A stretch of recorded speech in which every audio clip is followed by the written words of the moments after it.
Uh, we are recording. Thank you, Sue Ann. I read this for you a couple years ago, but I'm going to do it again. I may do it again on Sunday. Um, there, there's a website called textweek.com, and it's not really current right now, but because it follows the lectionary, um, it's it's right once every 3 years, right? um, and and I still go there to kind of see. The woman named Janine Woodward, who put it together, just collected all kinds of online resources related to the text each week from the lectionary. It was a magnificent work. It just became something she wasn't able to sustain personally. And she put together some articles related to this text. And I grabbed the titles of a few of them so you could see how perplexing this text tends to be to biblical scholars and writers and so forth. So here are the titles I put together. Does Christ commend a crook? Praising the fraudulent agent. Where is the good guy? Watermelon rugby and the shrewd manager. I have absolutely no idea where that one's going. The return of eschatological economics. That's theological, and I still have no idea what that is all about. This one's just very honest. What are we to make of the dishonest manager? This one's daring. Jesus, the reprobate. They wanted to be daring, and they put a question mark because they couldn't bring themselves to being daring on that one. Faith, hope, love, shrewd. These four, yeah. Justice by unjust means. Huh. That one's thoughtful. The strangest of them all. That's one way of describing this parable. Money, relationships, and Jesus' most confusing parable. That's just somebody just putting it all out there, right? And this is my favorite. This is by Phyllis Tickle, who was a wonderful biblical scholar up until her death. And she entitled it, "Oh no, is it really time for the parable of the dishonest servant?" Every pastor that follows the lectionary has that anxiety once every 3 years. Okay, so that is just to say that if you read this parable and you find it to be a bit of a head scratcher, you are in wonderful company. And I would imagine that most people who are honest are with you on that. There are some folks who feel like the purpose and meaning of this parable is very plain and simple. And I do not find them very convincing.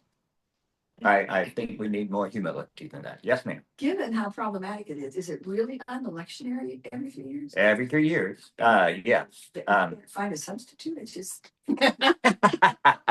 You can. There's a narrative lectionary. You just skip this whole nonsense. More importantly, it's really in the Bible.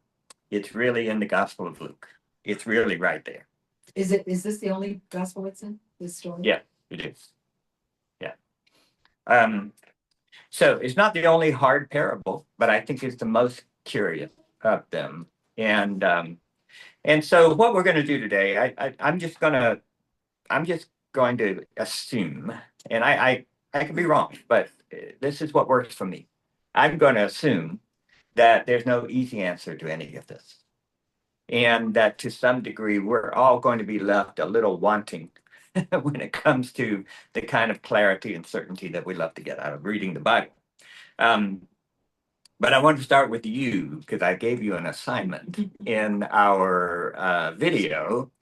So first, look at the Bible that you happen to have in front of you, if you have one, and tell me, is there a subtitle? And if there is, what is it? Sharon? I've got 4 versions. 2 of them use the unrighteous steward, and 2 of them use the shrewd manager. Okay. And I came up with a wealth of confusion. Well, of confusion. That will be the next article that we write and put the title like that. Yeah. So the unrighteous manager, unrighteous what? Unrighteous. It's the unrighteous steward. Steward. Okay. We'll walk through both of those terms. We'll leave off the definite article, but unrighteous is steward, and the other is dishonest manager. The story of the shrewd manager. Shrewd manager. Okay, we'll walk through all those terms. Yes, ma'am. A bad man that sets a good example. Ooh, a bad man that sets a good example. So, as we're talking, we want to determine what about him is bad and what about his example is good. Okay, great. Thank you, Joanne. Anybody else? What's your subtitle? I put be accountable, be prepared, and be ready. And I was thinking of the steward. Who's the steward here? So that could have been a subtitle. Be accountable, be prepared, be ready. Uh-huh. All right. That sounds like an Advent theme. I like that. Yes, Jeff. So I think both parties benefited. The guys who had a debt to pay and the steward. All right. He So what's benefited. your subtitle? So my subtitle is the shrewd response or the first indulgence, The first indulgence. because Yeah, that's your poet speaking. Yes. I well, love that. it's Yeah. Here comes ludicrous. Chaucer. Because somebody benefited when you sell an indulgence. The guy selling it benefits, Ah, and the guy buying it benefits, but it's not legal. It's not interesting. And what was it? So the first indulgence, what was the first? the shrewd response or the Shrewd first response. Okay, great. Thank you. Anybody else? What's your subtitle? This takes me back to the Robin Hood thing. Okay. He stole from the rich to feed the poor. Mhm. Kind of fits in with that whole, So give me a subtitle. oh, sorry, I was just going to say, the Robin Hood. The Robin Hood. All right, good. Thank you. This could be an inspiration for Robin Hood. Anybody else? Did you come up with a subtitle?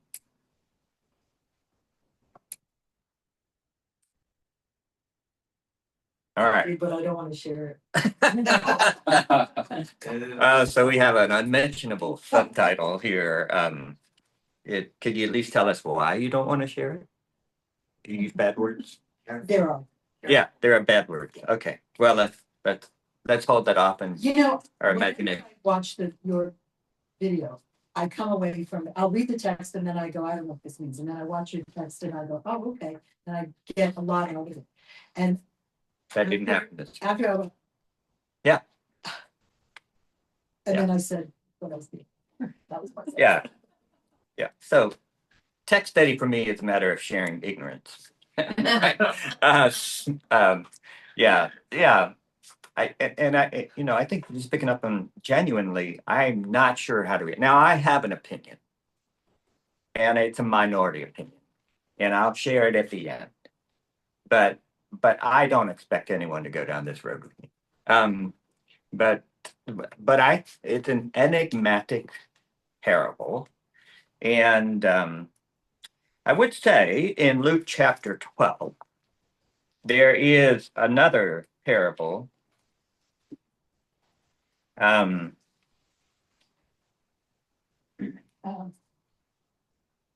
Mark. Just a moment. In Luke chapter 12, there's another parable, starts in verse 41. And it's a parable about one that's called an unfaithful slave. The term actually there is also economist, manager. It seems to be perhaps a sister parable to this one. So if you want a good time, just circle back and look at that parable with this one side by side and see if that helps any matter. Yes, Shirley. Oh, I was just gonna say, I used this J.B. Phillips that with my dad, but he said it's a clever rogue and the right use of money. a clever rogue, and the right use of money. Now, several of you have made reference to this being a good use of money, and a couple of you made reference to it being a bad use of money. So we want to see why you would think one or the other, or entertain both possibilities. Thank you. June, you had your hand up. Well, in my study, I was reading where this could be considered the bridge parable between the ones before and then the one coming up with Lazarus. And I was wondering if they should all be pushed together, or why, if, I mean, we're studying them a little bit in isolation, but Yeah, that's a great question. The isolation started when someone early on in the tradition added chapter divisions, right? This really does follow what was just said in chapter 15, those three parables. However, in support of a chapter division, we have what looks like an audience shift. So in chapter 15, the Pharisees and scribes were grumbling. Jesus tells these three parables, which really seem to the, pointed toward them, right? Especially the latter part of the parable of the lost son, where the older brother is resentful and is invited to stop grumbling, come inside and party with the rest of them, right? So it does seem that those three parables are spoken to the scribes and the Pharisees, or at least addressing what the scribes and Pharisees were up to. That's why I really wanted to focus on the setting of verses 1 and 2 last week in my sermon. These three parables are ascribed to them. This chapter begins by just in passing saying, then Jesus said to the disciples, right? And the word translated then is really the word that typically is translated and. It does seem to be a continuation. There are other articles that could be used there that show contrast. This is not one of them. So in some respects, it's almost like Luke has given us a continuation of thought, but to a different audience. And so if you're going to put chapter divisions, which I'm glad we have them, just because otherwise we just feel compelled to read every gospel from beginning to end every time we open the book. But if you're going to have divisions, usually a setting shift is what tells you it's time to make a division. And the audience does seem to change here. But the word and means perhaps there's continuation of the thought. So you got the three parables of the lost and found, you got this, and then you're going to have the story of the rich man and Lazarus, right? Yeah. And they do help interpret each other, I think. I think so too. Yeah. Beryl. Could I ask some questions about text and pleasantly? Well, sure. Let's just jump right into all of that. Yes. Okay. Verse 9. Hmm. First of all, I'd like to know in Greek, dishonest wealth. I'd like a better definition of that, because I'm not sure what we mean here. And then they may welcome you into the eternal homes. What are we talking about? Yeah. There, the eternal, it sounds like the wrong word for that situation. But in that section, there's being a compliment given for the dishonesty. In the very next verse, 10, it says, whoever is dishonest and very little is dishonest also much. So now we're criticizing the Right. dishonest, which sounds like it's contradicting the previous verses. Except I'm not very good at reading this, so I'm missing. Yeah, you're missing the point entirely. What's the matter? It's so clear to the rest of it. Sounds contradicting. Yeah, no, you're asking great questions, and I'm going to offer mediocre responses. Yeah, let's just walk through the terms first. Yeah. Okay. Unrighteous money, is that what you said? Well, dishonest is. Dishonest wealth. Okay. So the word for dishonest is the root is DK, which means justice. Justice. Yeah. Dishonest, and means justice. no, DK, the word DK, the Greek term DK means justice, like adjudicate, the DIC in the middle of that. That's the Greek, that's the smallest Greek term for justice. It would look like a DIKE for us, DK. This word is that term with the prefix a, which means not. So unjust, not just. You had unrighteous. That's another very literal translation of that term. Unrighteous, not righteous. Okay, so that's the adjective. Unrighteous. The noun is mammon. Ah, yeah. It's a form of mammon. That's So what it's, some of your Bibles may have actually mammon, even with a capital M sometimes, because wealth, especially dirty wealth, was often personified as mammon, right? Now, does that help? I don't know. It just tells you. I'm just telling you what they do. All right. They're eternal homes you are asking about.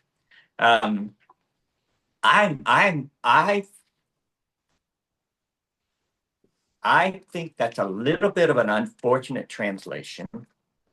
And the reason I think it's unfortunate is because back in verse 4, when the manager seems to be talking to himself, and he says, when I'm dismissed, I knew what I would do. I know what I would do in order that when I'm dismissed out of management, they would take me into their home. mhm, mhm. It almost sounds like homes in verse 4 comes back again in verse 9, eternal homes. It's two different words. Oh. And you can translate this term in verse 9 as homes, but I don't think you should if you just had a different word that's translated as homes, verse 4. In verse 4, the word for home is oikos. Oikos. You know that term, even though you don't think you know that term. Okay? Oikos. Think of the word economy. Economy. It's made up of two Greek words. Nomos, which means law. Nomos. Autonomy is a law to oneself, right? Nomos is a law to eco, which is oikos, the home. The word economy means the law of the home. That's exactly what that term means in its origin. And this manager is called an economist.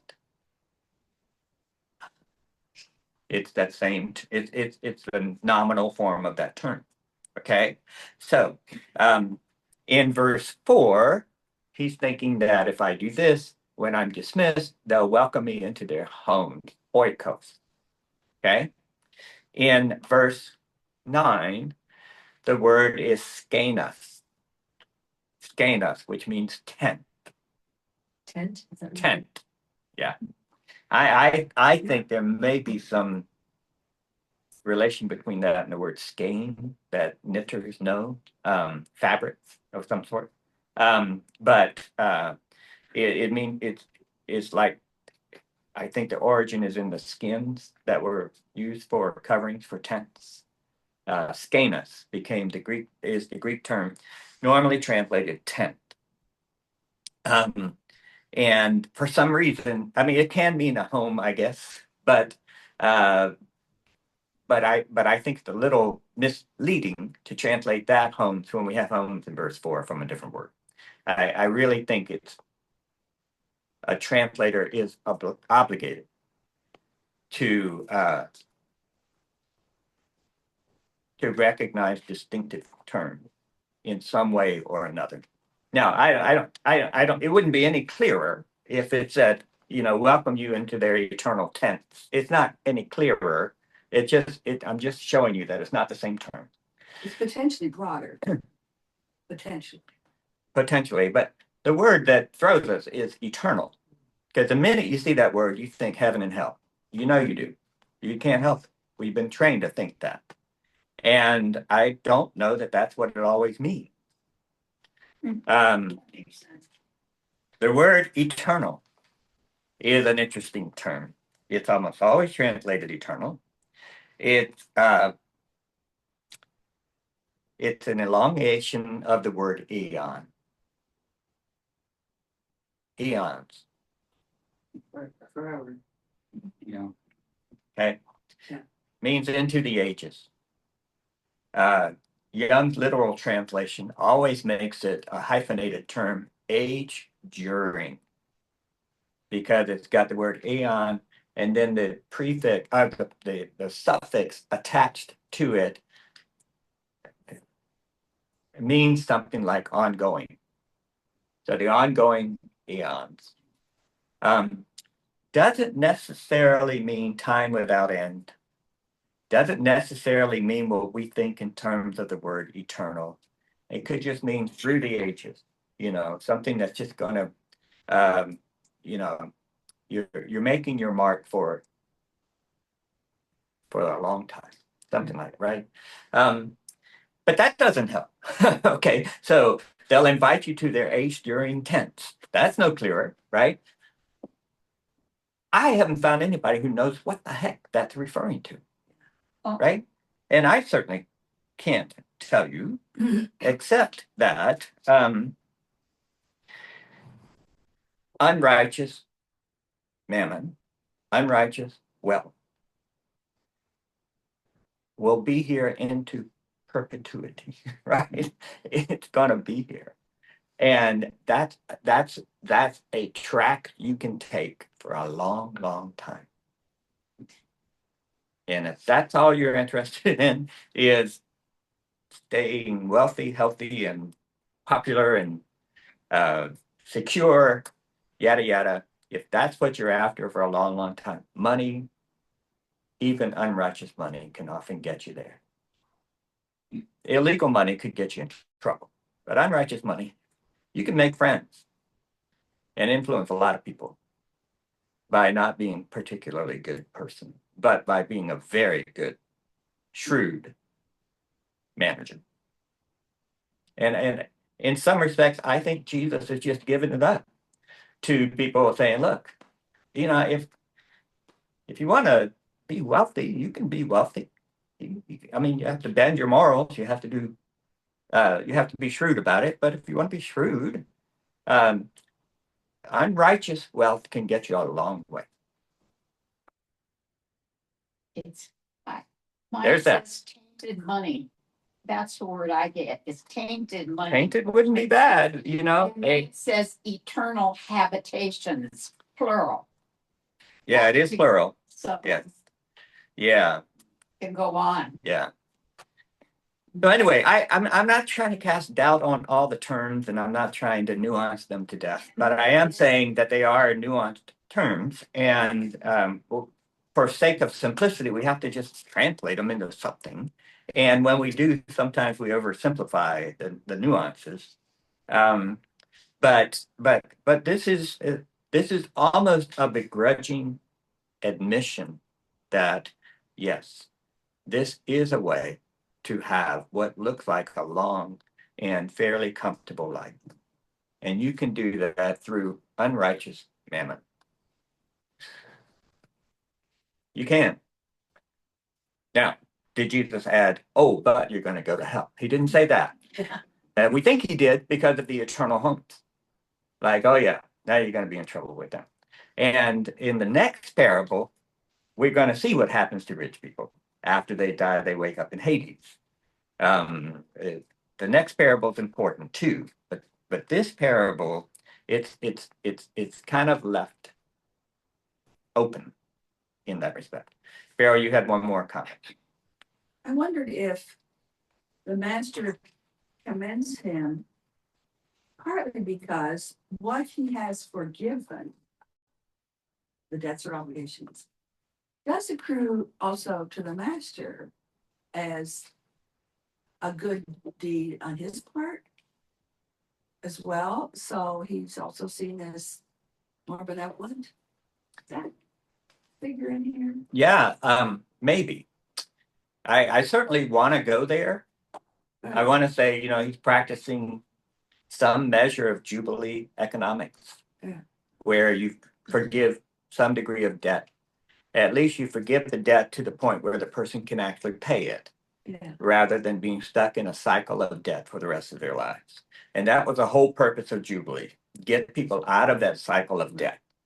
If whether it's every 7 years, 50 years, whatever, debt has a way of being in perpetuity, generational. And so I want to say, yeah, in some respects, he was practicing Jubilee. It does not appear that he's intentionally practicing Jubilee. He's intentionally currying favor with his owners, debtors, so that when the time comes and he needs a place to go, he'll have friends. Yeah. So I don't want to build him up, as if he's the icon of Jubilee economics. But at the beginning, he doesn't get chastised for it, so. He does. He gets respect, and that's an interesting thing. So let's just go back to the beginning. We're kind of forward in the process. Let's go back to the beginning for just a minute. Jesus is telling this parable to his disciples. Now, one thing Luke does not do here, which he does do elsewhere, is sometimes when Jesus tells parables, Luke will say, and Jesus told this parable in order that you would know you should always pray and never eat chocolate. He'll frame it in some way to tell you what the parable is going to tell you. And I don't always appreciate it when Luke does that. I don't think it's his best moment. But he doesn't do that here. We just plunge right into the parable. There was a rich man. So one thing you want to do as a student of the Gospel of Luke is just go through a concordance of some sort and find out how many times he uses the word rich. And whether they're usually admirable people or not. They won't be in the very next parable. You can be very, very sure of that. Luke's Gospel is a favorite Gospel among liberation theologians. Because it talks about upheaval. Remember Mary's Magnificat? The poor he has filled with good things, and the rich he has sent away empty.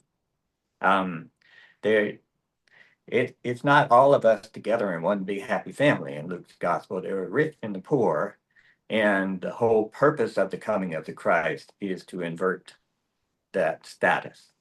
So when Jesus begins a parable with a rich man in Luke's Gospel, as a reader of Luke's Gospel, you kind of prepare yourself. This is not going to be the hero of this story. Okay? He had a manager or an economist. So this is someone who's bringing keeping his accounts in order, keeping his house in order, as it were. And then we run into our first translation challenge. I tried to talk about this in the video without getting too hairy, and I know I did a bad job. But there's a word here in the text that it's diablethe. Okay.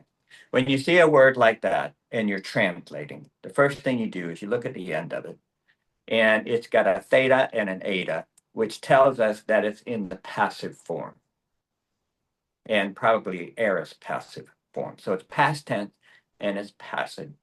So the wealthy man had a manager, and now a passive form. It was told, he discovered, charges were brought. Do you hear the passive voice there? Charges were brought against him. Okay. The thing is, after you see the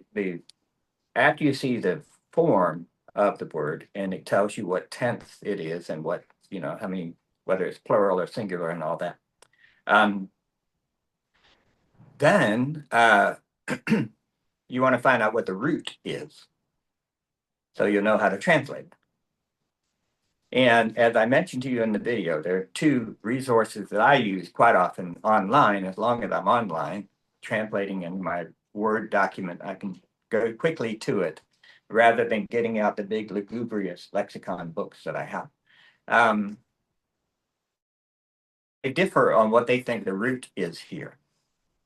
One of them thinks that the root here is dia blepo. So dia is the prefix. It means through or with, okay?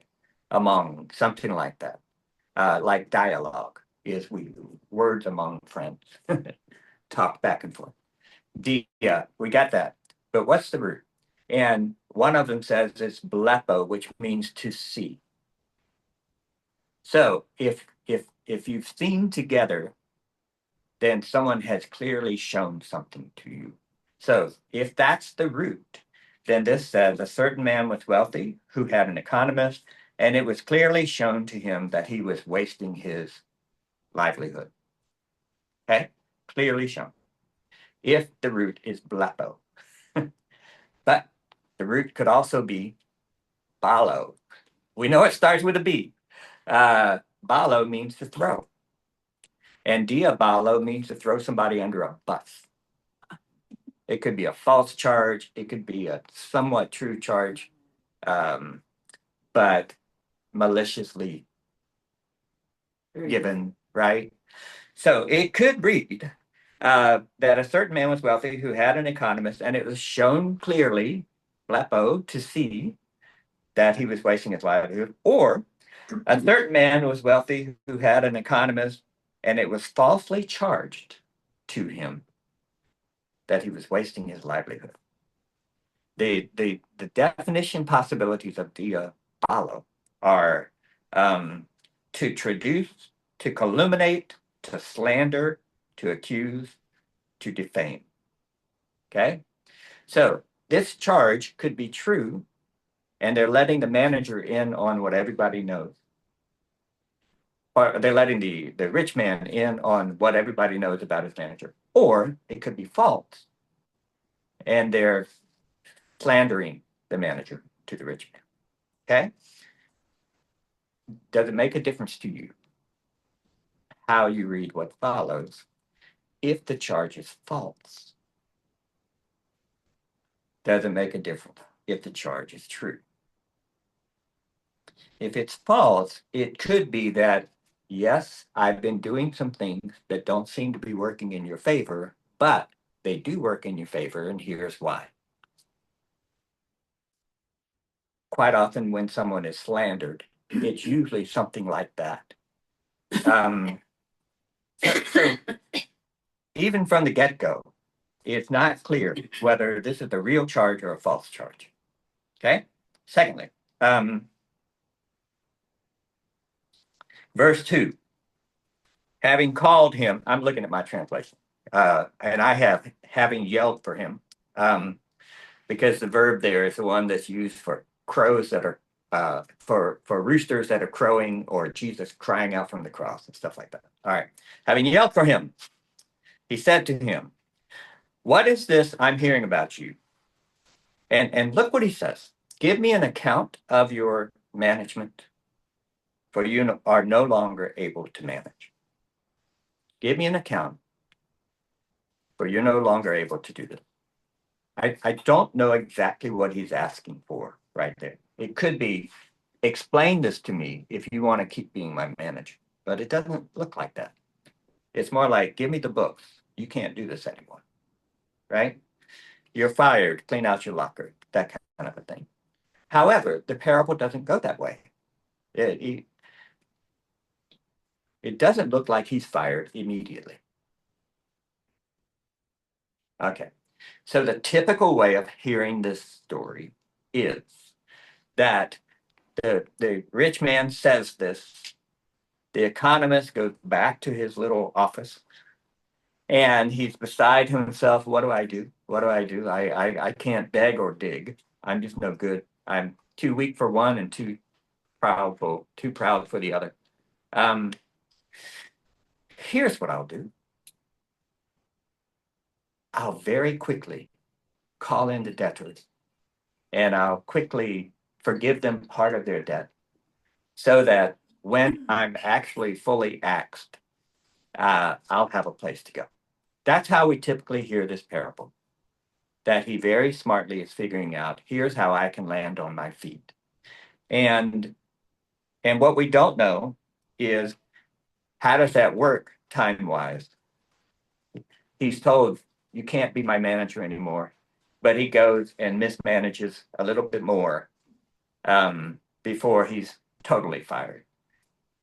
What he told, you've got 2 weeks. That's always a bad idea, by the way. You got 48 hours to clear it out, right? You can be sure that once you say that, someone's going to go into your email and change all your passwords. they're gonna ruin you, right? That's why you fire people on the spot. But that's typically how we hear it. You're fired, and he goes back and very quickly makes these deals so that when he's actually fired, he'll have somewhere to turn. I want to offer a different way of hearing it. Okay, and it all has to me, it has to do with in verse 3. It says the manager said to himself. Okay, he starts talking to himself, which we all do. But where does he stop talking to himself? In your Bible, verse 3, the manager said to himself, there's probably a single or a double quotation mark that follows that. What will I do now? That kind of a thing. Where does the quotation end? Welcome me into their homes. Right, it's after verse 4. Is that true in all your translation? Okay.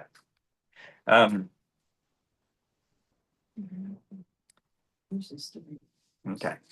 So the idea is that in verses 3 and 4, this guy's thinking to himself, how do I get out of this mess? Oh, here's what I do, right? How does verse 4 begin in your translation?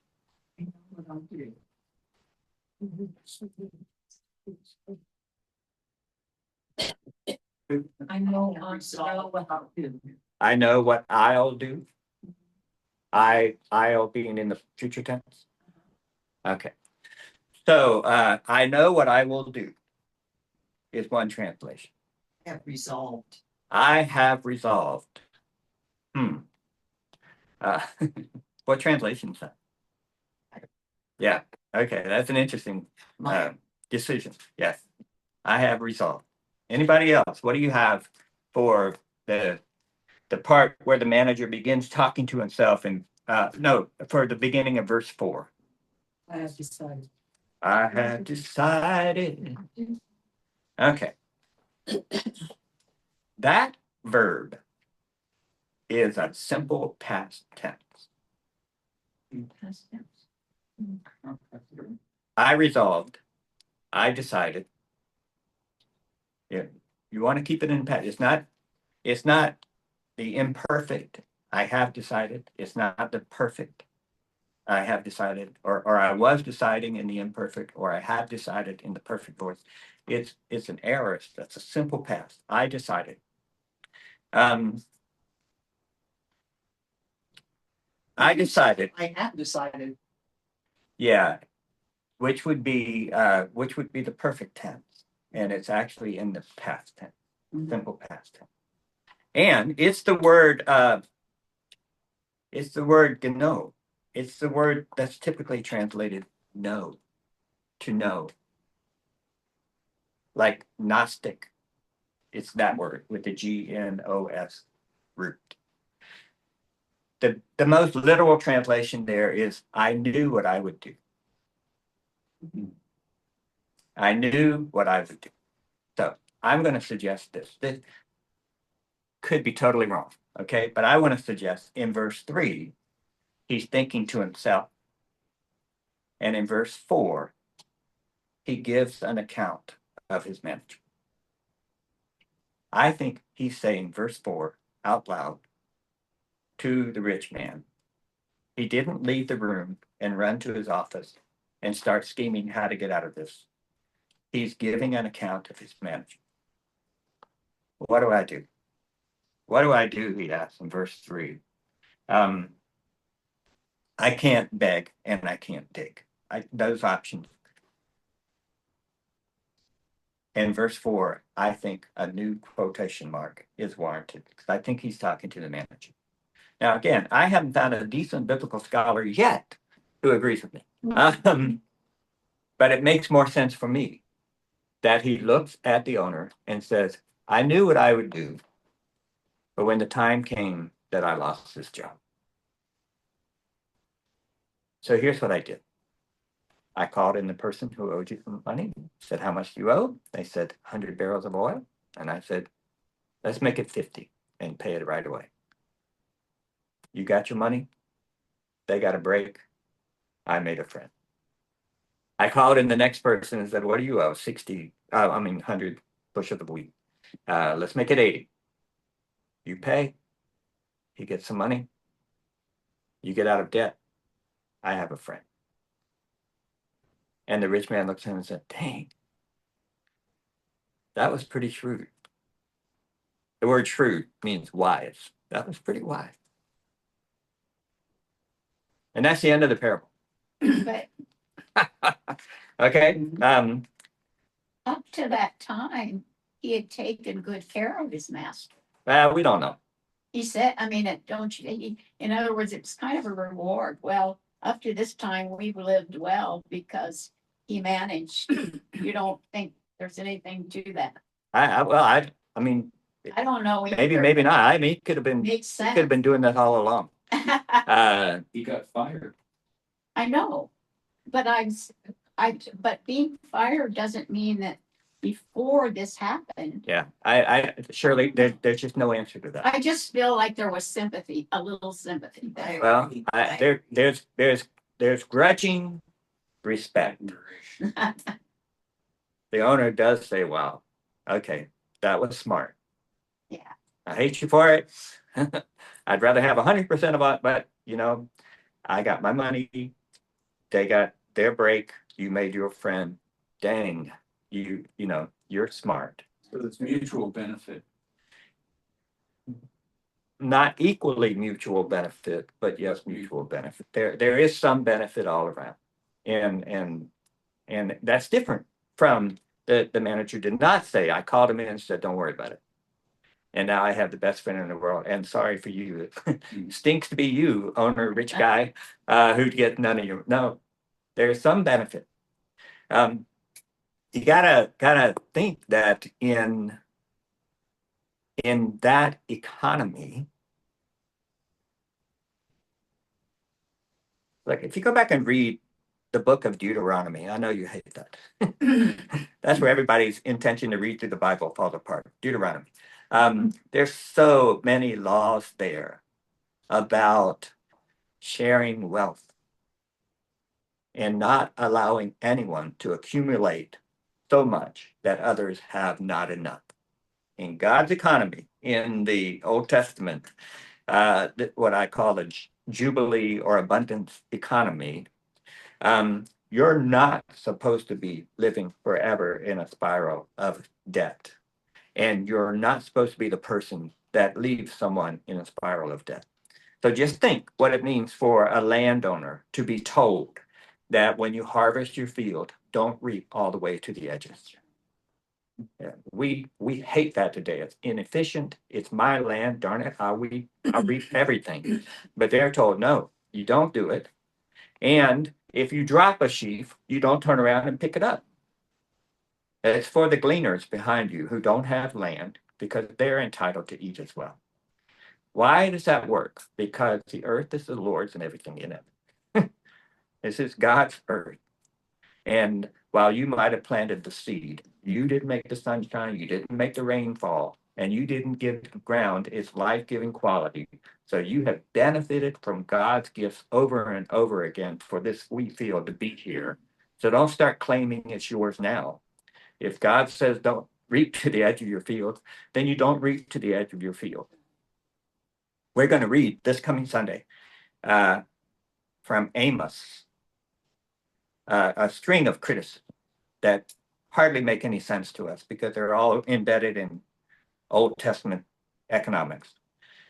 But one is he's criticizing them for selling the sweepings of the wheat. That's exactly, instead of leaving the sheaf that they dropped, instead of leaving the stuff on the ground for the gleaners, they're sweeping it up and they're selling it on a black and white labeled little discount. I mean, it's not your prime stuff, but they're, instead of leaving it for those who are landless, they're profiting from it. And if you own the land and your manager says, I'm going to do that, you might say, well, that's kind of smart, but it's wrong. You're not supposed to do that. Okay, so in biblical economics, you're not supposed to have people caught in an eternal spin cycle of debt. And so in one respect, the grudging respect from the rich man could be, I'm not getting my maximum benefit out of this, but there's a lot of benefit that's happening. And I have to admit that. And that was shrewd, wise, not good. They don't use the DK just word, right?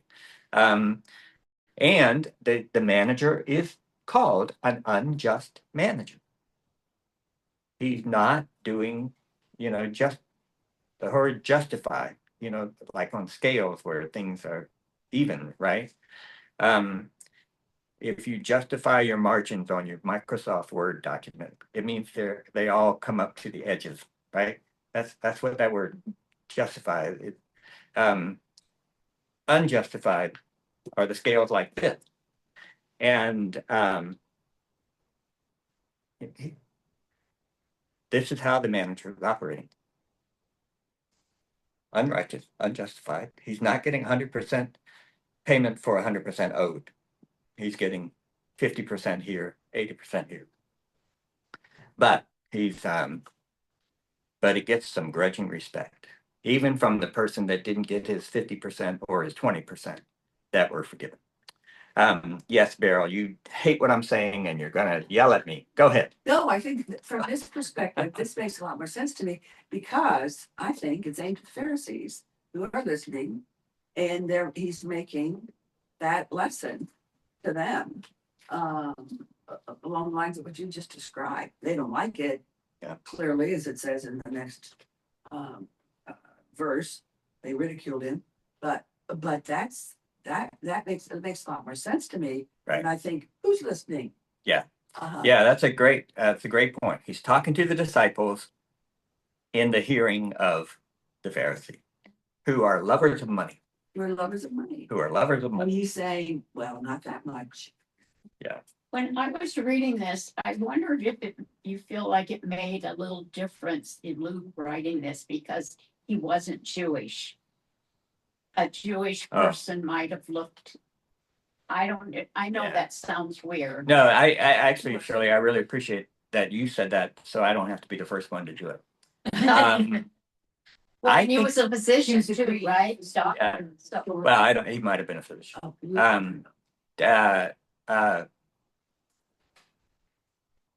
I think there are a couple of Jesus parables that if you look at the parable itself, the kernel of the parable, it seems to say one thing. And if you look at what Luke has before and after, the morals, it seems to say, something a little different. yeah. And I want to be clear, I think Luke was writing as an inspired person. At the same time, I think he was interpreting the stories that he received and presenting them. And he tells you that in the very first few verses of the gospel. I checked out all these stories myself, and I'm going to give it to you in the best account that I can. He doesn't say a word about, and the Holy Spirit told me to fire up my pen and write each and every one of these words.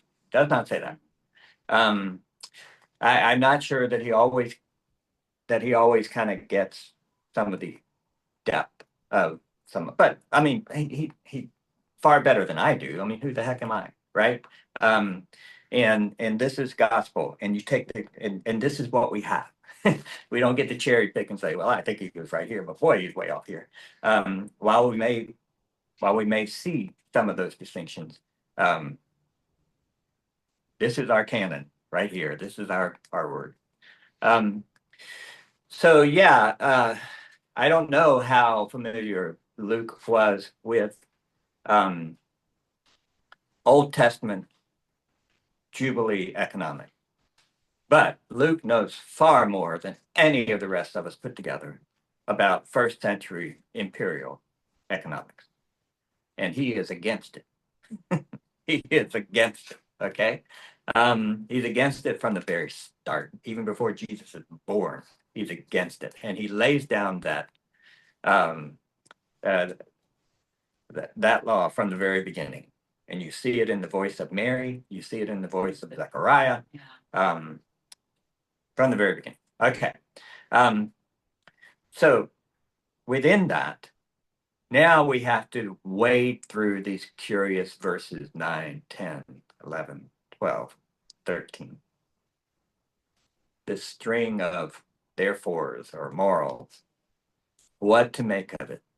So you have a parable, which either, in what I would say is most popular reading, someone caught with his hands in the jar, or falsely accused, one or the other, makes some shrewd decisions after he's fired so that he doesn't have to dig or beg. And the person who fired him gives him grudging admiration. Or we have a parable where someone may be falsely accused and explains that while he was mismanaging, so to speak, not justifying the accounts, it was working in many people's favor. And he gets grudging respect for that. With that parable now, we have this string of statements. Are any of them ironic? Or are they all to be taken at face value? Mm. And what do I mean by that? All right. If you want to become the kind of person that likes to quote Bible verses out of context, would you ever say, Jesus said, make friends for yourself by means of dishonest wealth? Hello. Jesus said it. It's right there. In red. It's in red. Right? Was Jesus really saying, here's the law? Make friends for yourself by means of dishonest wealth. Or if you leave it in the context of one verse, so that when it's gone, they may welcome you into their eternal home. Is that a good thing? Is this advice for which we live? This what you want to say to your kids on your deathbed? Hey, be sure to make friends with dishonest wealth, so they'll invite you to their eternal homes. Thanks, Dad. Is that ironic? Verse 9. It's a tone. It's a koan, Tone. a tone. Irony is it's pretty much of a tone, isn't it? It seems like it. So let's just pretend we all agree. Verse 9 is ironic. This is not meant to be, stitched on a pillow that you put on your couch or cross stitch and hang it on your wall. Okay. Let's say it's meant to be ironic. Where does the irony start? Where does it stop? Do we get to pick which verse is ironic and which one's not? Or are we simply saying that's the best we can do with it? You see, these are verse 10. Whoever is faithful in a very little is faithful also in much, and whoever is dishonest in very little is dishonest also in much. Is that ironic? Mm-hmm. I mean, that sounds more literal to me. If you're going to tell me here's the principle in life, if somebody's going to cheat you on the small stuff, you better look out on the large stuff. I'd probably say, yeah, you're right. I don't know that I'm seeing verse 10 as ironic. I see it as kind of straightforward. Do you see the difference? Yes. But this is Burrell's observation about who's listening. Yeah. Also applicable there. Yeah, I mean, look, if I were casting this in a movie, Yeah. Jesus would look at the Pharisees and say verse 9, then he'd lean over to the disciples and whisper verse 10, Yeah. right? So look at the Pharisees. Yeah, make friends of yourself like means of dishonest wealth. So when it's gone, they may welcome you into their eternal home. And then and if you can't trust these guys on the little things, you can't trust them on the big thing. But I don't get to do that, or do I? I don't know. I see verse 9 as having at least some implied irony in it. Verse 10 seems quite literal. Verse 11, if then you have not been faithful with the dishonest wealth, who will trust you with true riches? Dang it. Why is Jesus assuming that you have had your hands on dishonest wealth? Because that's what rich people do. That's what we all do. But doesn't Luke describe rich people as this is their? Yeah, I think it absolutely. Yeah. I think it brings it all under suspicion. But don't forget, I have to use that same money to buy bread. I get paid for what I do. I owe debts. People owe me money. I play this game. What we haven't seen is an option for honest wealth. It's all been kind of, does Luke think there's no such thing? Do we all have to participate in a system that's not good? Because we don't have any other choice. So, who's he talking to now? If he was looking at the Pharisees in verse 9 and then whispering to the disciples in verse 10, who's he saying in verse 11? If then you've not been faithful with the dishonest wealth, that's a big if. Who will entrust you with true riches? And if you've not been faithful with what belongs to another, who will give you what is your own? And then we get the final moral here, right? No slave can serve two masters. We're going back to the difficult text we saw 2 weeks ago. Whoever will follow me must hate the mother, father, spouse, children, sibling, even your own life. Take up your cross and follow me. Because you have to hate one to love the other.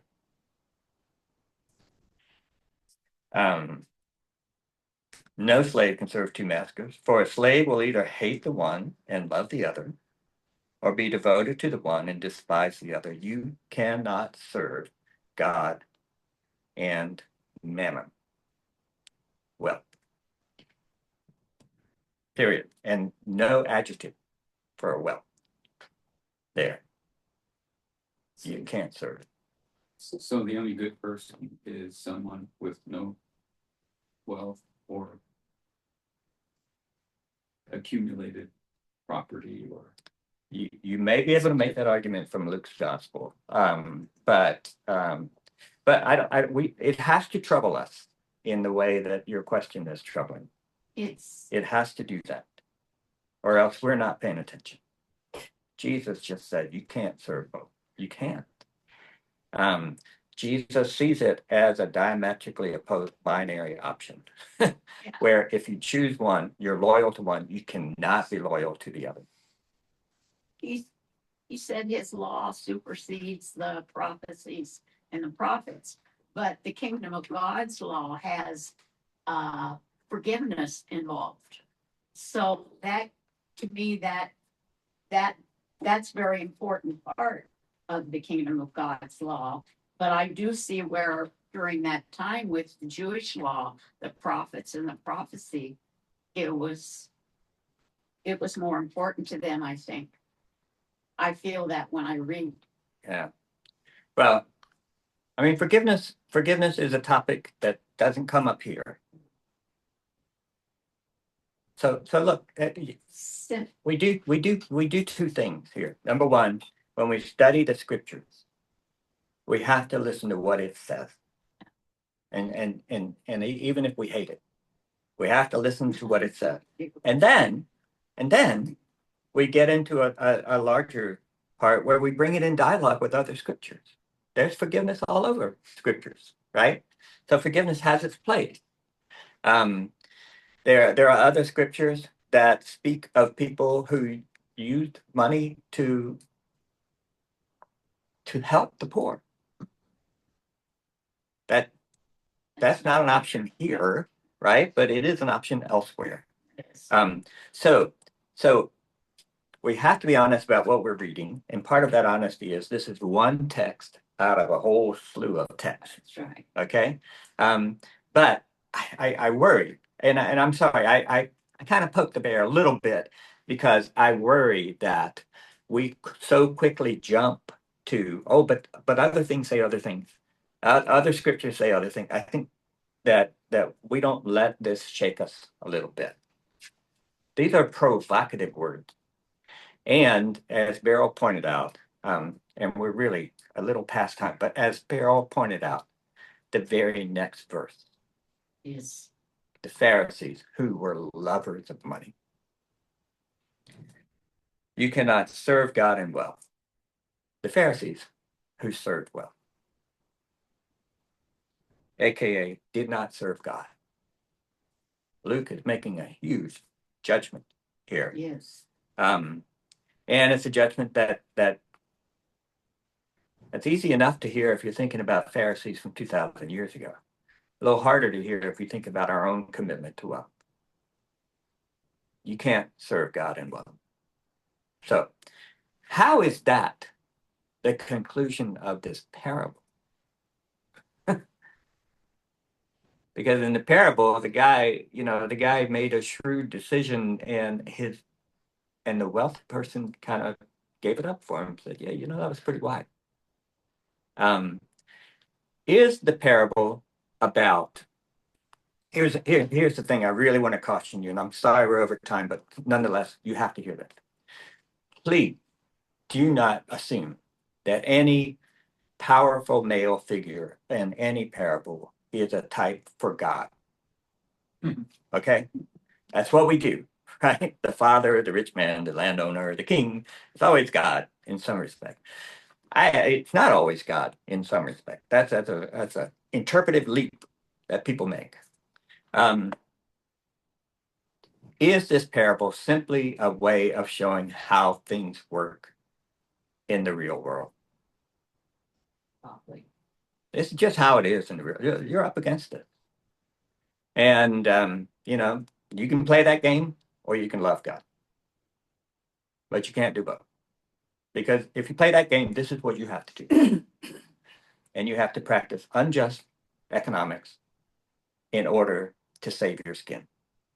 You have to do it, and you'll be considered successful and bless your heart. But you're not serving God when you do that. So this is the parable about the real world, and there's no need to forgive because this is just how things are. This isn't anything beyond just that's how it is. That's what we're up against. Now, conclusion. This isn't your game if you love God. That's no easier, but it is giving you a sense of the whole thing in some respects is ironically stated. This isn't a parable that's prescriptive. It's descriptive of this world in which we live, which is bound by sin and driven by this love for money. And good luck if you think you can live somewhere away from that. This is the world in which we live. But loving God is a different thing. So, having made that intriguing statement, we have to stop because it's after 11 o'clock. I haven't even had a chance to look at the comments.